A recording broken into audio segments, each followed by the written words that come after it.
नमस्कार दोस्तों, success with rhythm channel में आपका स्वागत है। आज मैं आपको सच्चे गुरु की पहचान कैसे करें इसके बारे में बात करने जा रही हूँ। तो आपका ज़्यादा समय बर्बाद न करके हम इस वीडियो को शुरू करते हैं। इस दुनिया में कितने ही सुख सुविधा के साधन जुटा ले, एक न एक दिन तो मन उबल ही जाता है। प्रत्येक मनुष्य के जीवन में एक समय ऐसा आता है जब दुनिया से परे सोचने के लिए मजबूर हो जाता है। ऐसा ही समय एक बार महाराज अजातशत्रु के जीवन में भी आया। एक समय की बात है, महाराज अजातशत्रु का मन अशांत रहने लगा। उन्होंने आत्मकल्याण की इच्छा से प्रेरित होकर तप साधना करने का निश्चित किया। उन्होंने यह बात अपने विद्वान सलाहकारों को बताई। विद्वान सलाहकारों ने राजा को सलाह दी कि महाराज, आध्यात्मिक साधनाएं किसी मार्गदर्शन गुरु के सानिध्य में की जाए तो ही सफल होती है। अंततः आपको किसी योग्य गुरु का वर्णन करना चाहिए। महाराज अजातशत्रु ने विद्वानों से पूछा, योग्य गुरु की पहचान क्या है? विद्वान बोले, महाराज, जो मनुष्य सच्चा आत्मदर्शी, परमात्मार्थी और तत्वदर्शी हो वही गुरु बनने के योग्य होता है।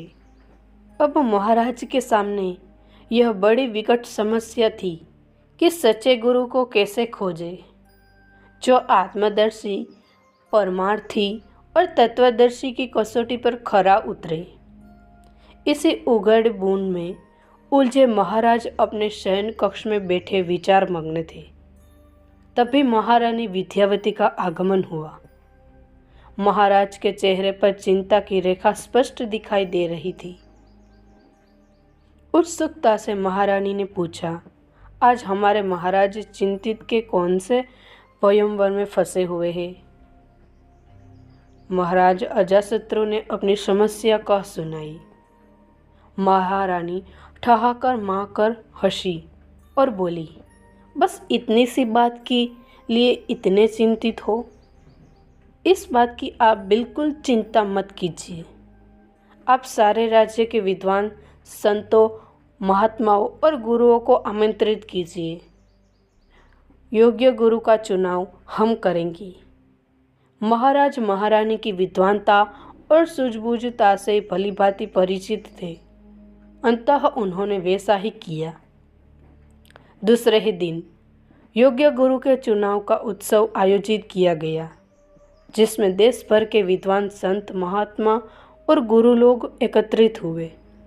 उच्च मंच पर आसानी महारानी से सभी विद्वानों का स्वागत संबोधन करते हुए कहा, हमारे महाराज अपनी तप साधना के लिए योग्य गुरु का वर्णन करना चाहते हैं, इसीलिए इस प्रतियोगिता का आयोजन किया गया है।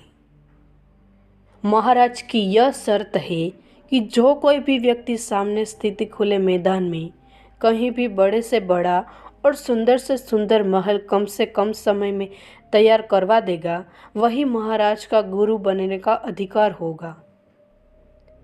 निर्माण कार्य के लिए आवश्यक सामग्री राजकोष से दी जाएगी। महारानी की यह घोषणा सुनकर सभी विद्वान अपने अपने महल के लिए भूमि नापने लगे। जिन्होंने भूमि का माप कर लिया वह निर्णय कार्य के लिए कारीगरी को आवश्यक सामग्री जुटाने में लग गए। राजा और रानी दोनों अपने सिपाही के साथ मैदान में घूम घूम कर कार्य का निरीक्षण कर रहे थे। तभी उन्होंने एक ऐसा साधु दिखाई दिया जो एक पेड़ की छांव में बैठकर मुस्कुरा रहे थे। राजा और रानी दोनों उसके नज़दीक गए और रानी बोला, बाबा, आपको महल नहीं बनाना है क्या? आप भी अपने महल के लिए जमीन नाप लीजिए और निर्माण कार्य आरंभ कीजिए। साधु हंसकर बोला, बेटी, मुझे महल की क्या ज़रूरत, जब ईश्वर ने यह विराट विहित महल के रूप में दिया हुआ है। पहाड़ों की कंदराएं ही मेरे महल है और विस्तृत वन ही मेरे बाग बगीचे हैं। पेड़ों की छांव मेरे ठहराव स्थल है और पशु पक्षी ही मेरे परम मित्र है। आपके यहाँ तो मैं मेहमान अतिथि बनकर आया हूँ, आज यहाँ तो कल और कहीं। रानी ने प्रसन्न होकर महाराज से कहा, महाराज, यही आपके योग्य गुरु है। इस तरह राजा अजातशत्रु को योग्य गुरु मिले। शिक्षा। इस कथा से एक बड़ी ही महत्वपूर्ण शिक्षा मिलती है कि किसी को भी गुरु बनाने से पहले यह जांच कर लेना चाहिए कि वह गुरु बनने के योग्य भी है या नहीं। आजकल गुरु की बाढ़ आई हुई है। इनमें से अधिकांश लोग ऐसे हो जो या तो ज्ञान के अभिमान में गुरु बने हैं या फिर अधिकांश धंधा चलाने के लिए गुरु बने हैं। यह दोनों ही प्रकार के लोग न तो परमार्थी है न ही तत्वदर्शी।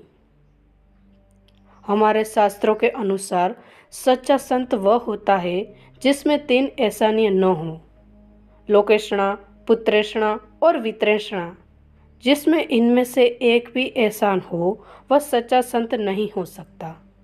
लोकेषणा अर्थात जिसे नाम, यश और बड़ापन चाहता हो।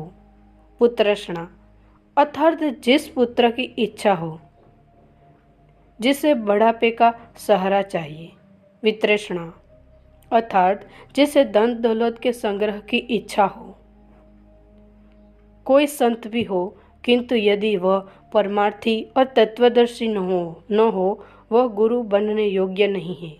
जो आत्मा और परमात्मा को तत्व से जानता है तथा जिसका प्रत्येक कर्म ईश्वर को समर्पित हो, वही गुरु बनने का अधिकार है।